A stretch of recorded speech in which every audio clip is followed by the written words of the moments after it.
นี่คือภาพเหตุการณ์พระเจ้าเวียนเทียนออกพรรษาลาพระเจ้าอยู่บริเวณวัดบางกำคาตำบลนาตาลทำคืนวันนี้ภาพบรรยากาศพระเจ้าเวียนเทียนอยู่วัดบางกำคาบนไม้ศพบรรยากาศในงานวัดผู้เติมเลยวัดท่านผู้เติมการเวียนเทียนเทียน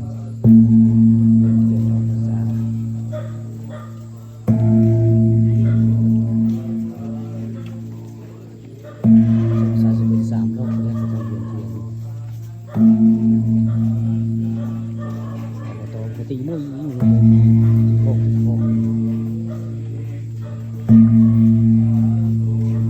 อ้อมโบสถ์นะอ้อมโบสถ์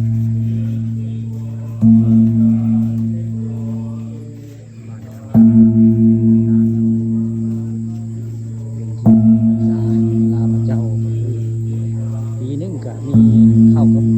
ออกมาเรียนเทียน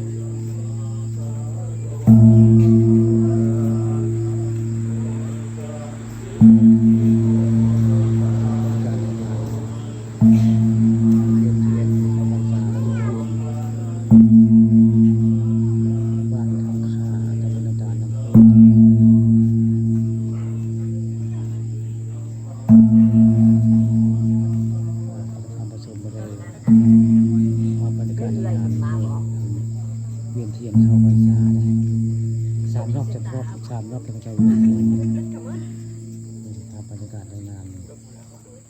พระเจ้าเวียนเทียนออกพรรษาลาพระเจ้านั่น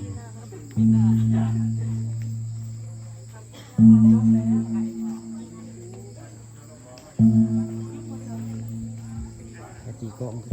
มุ้ยไปด้วยนะรอบหนึ่งนะรอบหนึ่งเขาเรียนไปรอบหนึ่ง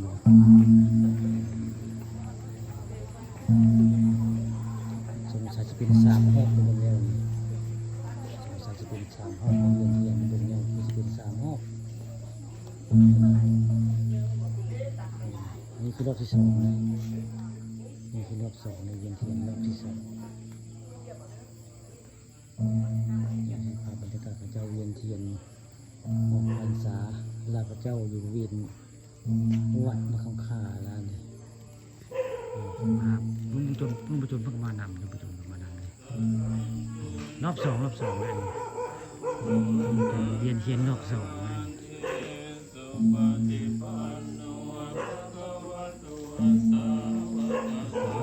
3 รอบประมาณนี้ประมาณ3 รอบเจ้าเวียนเทียน